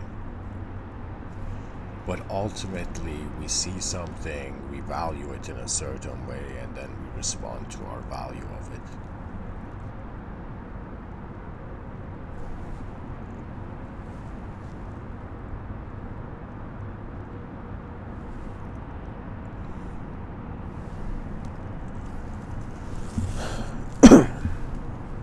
We are not just human beings on Earth. We are 8 billion problem solvers in the world. We are those who are holding the steering wheel of the manifestation of the future generations. We are designing, or the way 8 billion human beings live will suggest what structure of a world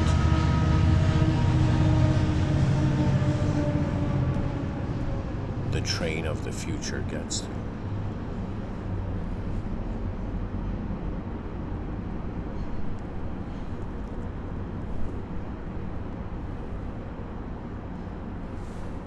It's like, how is consciousness being live streamed in an unknown world, you know? There's a quote from Albert Camus I'm going to read for the viewers.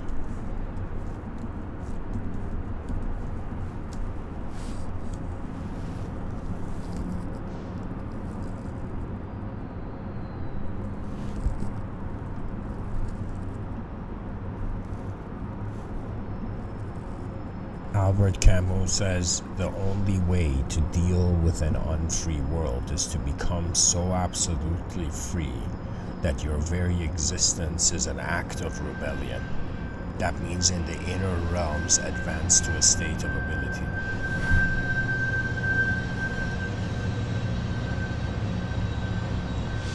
Albert Camus says, freedom is nothing but a chance to be better. Albert Camus says, freedom consists not in doing what we like, but in having the right to do what we ought.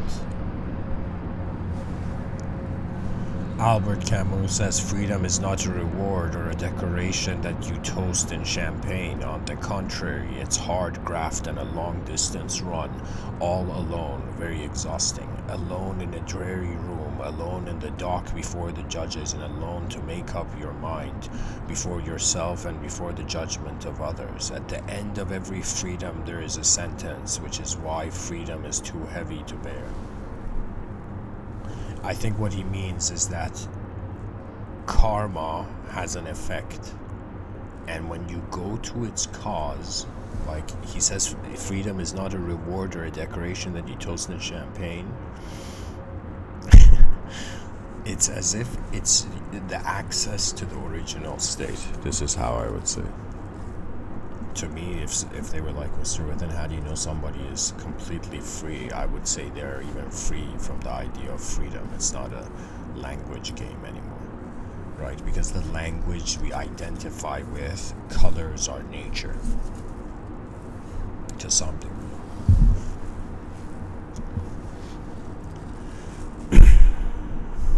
Really, it's like unknown beings knowing each other for a little while, and it's as if, how are the choices made in the shyness of the world, you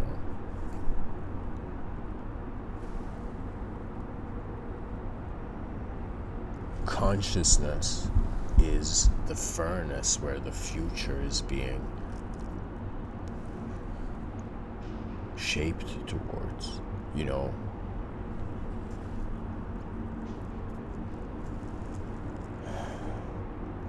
Like, am I the only one who is super fascinated by what 8 billion, or let's say billions of advanced creatures on a rock in an advanced civilization would look like? Am I the only human being that feels like this idea is too big for the whole species to ignore?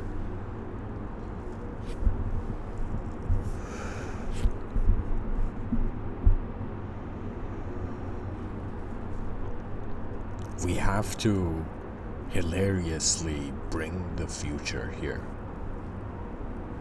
And Mr. Within's strategy is to live in civilization 2.0 behind your eyes, even if you find in front of your eyes you're in civilization 1.0.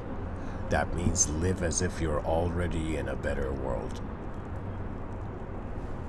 That is the secret, I would say, to the simplification of mind, which suddenly, if a person is gentle and just simple, that's the best way I could say it.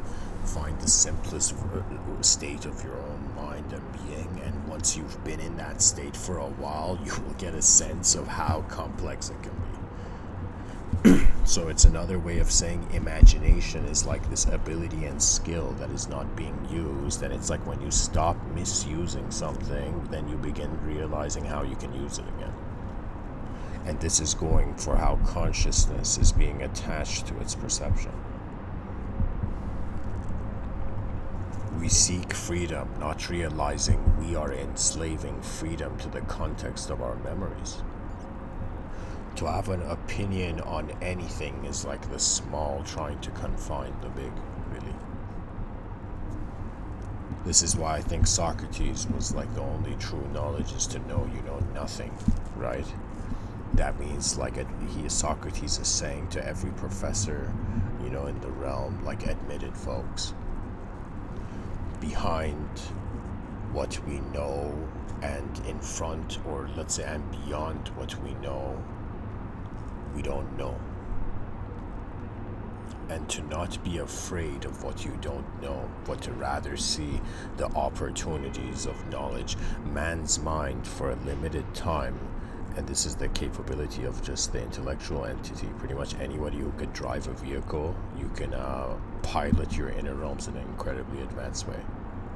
But its advancement is not you piloting, it's more like you trust your mind and your mind starts performing. You know, and then you capture its performance only to realize the performance had a rawness to it. It's as if the person thought they were in an illusion and suddenly they started hearing, for example, their mind crying. You know, it's as if the person's mind began weeping and poetically the soul says, "Mind, why do you weep?"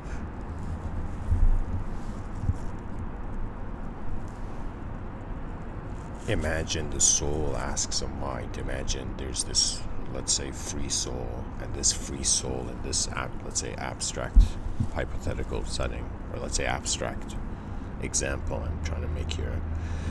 Imagine a soul discovers a weeping mind, asks the weeping mind, "Why are you weeping?" And the weeping mind says, "Because I have to let go of my toy." I have to imagine like the mind is weeping like a child. It's like, "Child, why are you crying?" And the child's crying because the toy it is playing with will one day be taken, right? So it's as if the mind is weeping over the loss of the body. And so it's as if the soul looks at the mind and he says, "What did the body want from the world?"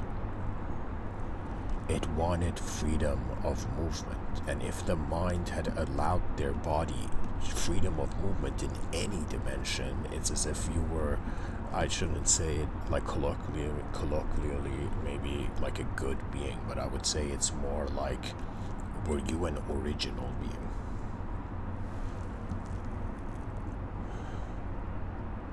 There is an original state. Enlightenment is the original state. This original state cannot be painted by the instances with images of one moment. We are it's like in an inconceivable cosmos, in an inconceivable world. Selves, let's say visible selves,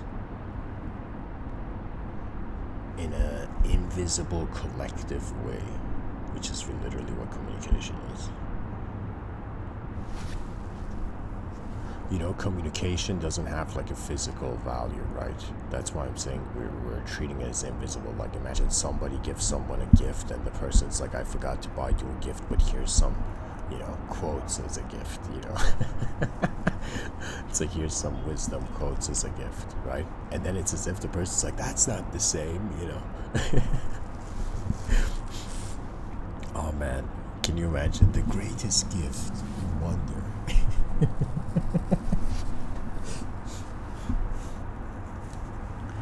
We are waiting for a permission for total freedom. And this weight depends on every individual. And total freedom doesn't mean just freedom in the outer realms. That means the human being needs to imagine there was a transcendental teacher giving a transcendental homework assignment. That homework assignment would be to whoever you are, like a musician mastering an instrument. The presence of the attention that is in the moment begins to master its moment. So, moment mastery. And so what mastery means doesn't mean enslavement, shackling, containing, controlling. You know, what mastery means, or what I would say the true power of a being means, is that the being is starting from a freedom, so nothing can attach to the ever-present. Do you see what I'm saying? It's like space has no attachment to matter, but matter somehow has an attachment to the idea of space, only to realize our real eyes are beyond these eyes.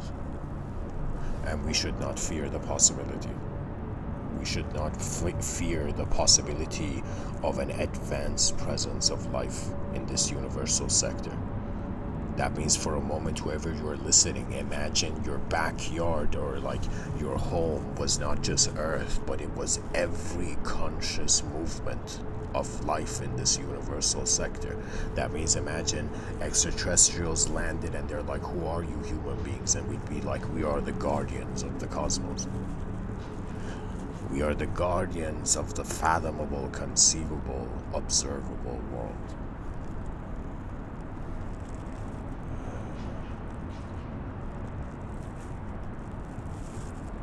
Who is looking through your eyes? And if that who was more than an idea, how could it already be in the vision of the future? That means it's like that moment where the person's like, oh man, do I have past lives? Right? Imagine someone new to the idea of reincarnation. Oh my God, who was I in my past life, right? And the correct answer is that who we were in our past life was everyone. The nature of the intelligence experiencing itself as a human being is hilariously not human.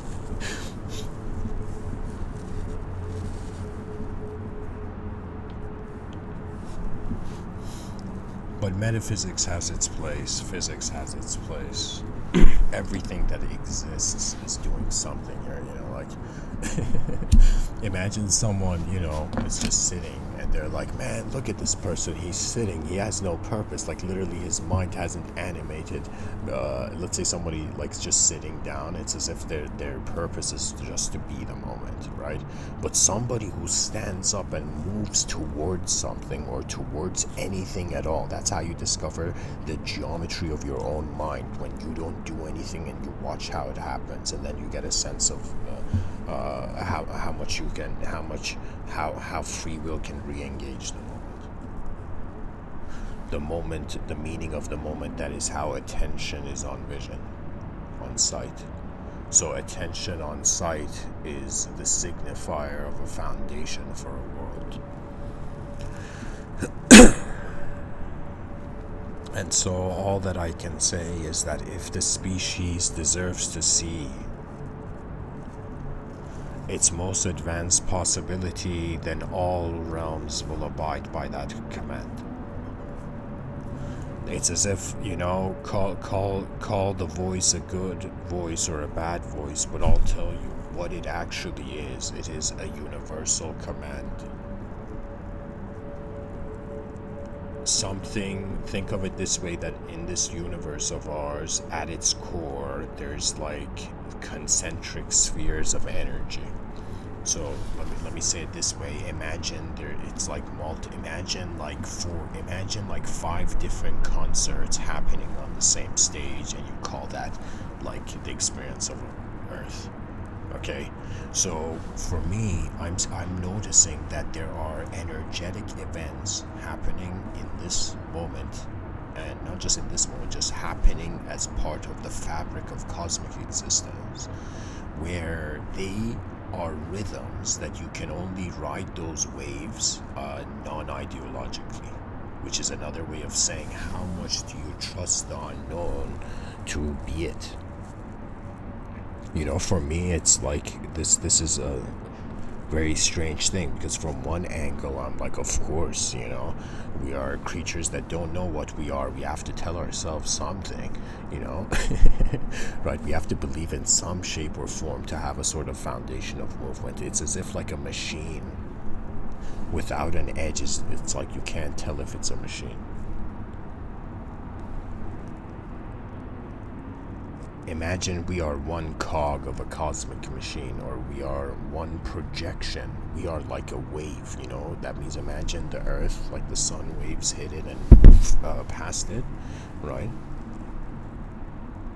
So imagine conscious, imagine in advance, this is a sci-fi, I've written this in my sci-fi, but it's also something a part of me feels it's a possibility, probability, maybe for another parallel earth, but it would be like, and imagine an advanced civilization so advanced that it graduated beyond physical manifestation or an ideological subtler manifestation. And so it was like, what do we do? And it would be as if the sun is like a broadcasting mechanism. The sun is like a candle for all phenomena in the solar system to look to. It's like the center of our vision is actually the sun. If somebody was like, where's the center of reality, like the sun would definitely be a good answer, but not physically. It would be like this, we need light to see meaning. So without light, what is there to see, right? So light is what I'm trying to say is like, imagine there's empty planets. You go sprinkle these planets as like some advanced being, right? Sprinkle these planets with potential intelligent particles. Then you use the sun as a broadcasting mechanism to, in some sense, it's like you're imagine the sun was a light bulb directed at something, you know. The idea is that the sun is broadcasting geometrical blueprints, which if the intelligent potential particle accesses, you know, in some sense, it's another way of saying it's like nothing was given something, and when it was given something, it could be something more, and then free will and memory had a geometrical possibility. What I'm trying to say is like everything, we are solar power, our minds are solar powered too. Oh no.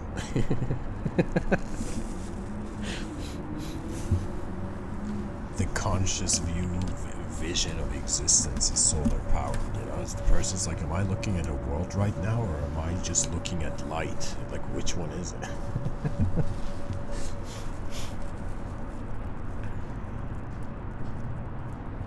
Anyways, guys, I hope this episode was helpful for the future generations that may feel lost in their inner space or in outer space, whichever. Life is the design of the human species. The human species has come armed with something incredible, with an incredible ability, which is just by the nature of us being human, we have access to it, right? And what it is that we evolved from a creature that had to trust the environment and the ecosystem to survive. And so it's as if we have, for 4.5 billion years, or whatever amount was the unconscious evolution of the body, right, of an evolutionary animal, it's as if like we have trusted the world. And just recently, when we identify as an individual archetype, we're like, man, you know, I distrust the world, or I don't know the world. You know, there was never a time where we didn't know what we were being. It is just now we're living at a time where we still know the truth of nature, but we act like we don't. Why? Because the actor's mask is real. Because it's like the body is a mask for an unknown being. It's as if the person's like, is the world a mask on the presence of my attention, and should civilization fear the unknown or step out of the cave?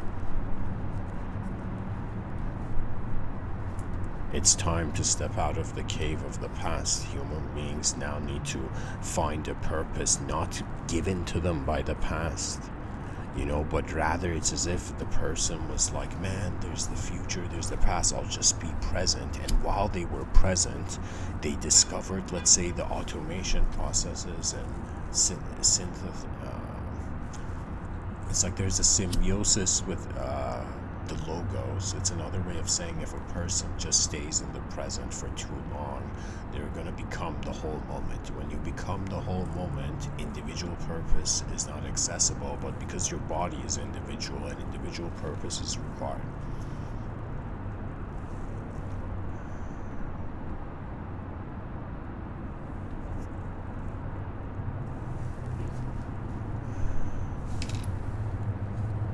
are not just memories of starlight.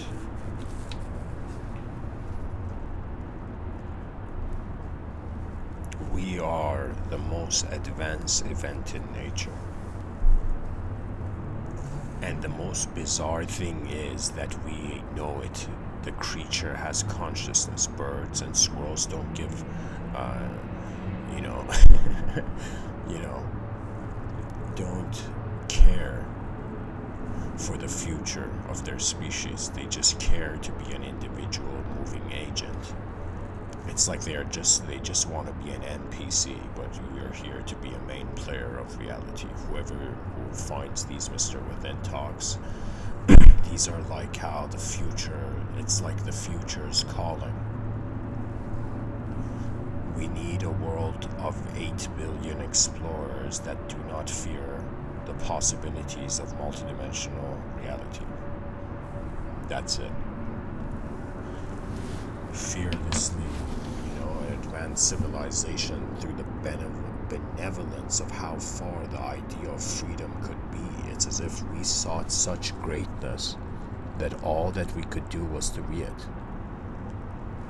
The greatness of the human species, this is the honor. Like right now as I'm giving this talk, guys, I feel like a knight. Like imagine a knight had an honor for the kingdom, but the kingdom I have the honor for is that future one. It's as if they're like, Mr.Within, do you serve a king? I'll be like, yes. And if they're like, okay, what king do you serve? And I'll be like, the king is the inconceivable future.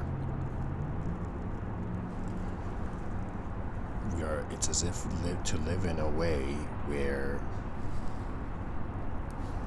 just every human being, the context of the meaning of their life is like, why not Earth become an incredible place? Why do we not consider that freedom means an access to all dimensions, not the cowering away from them? So whoever you are listening,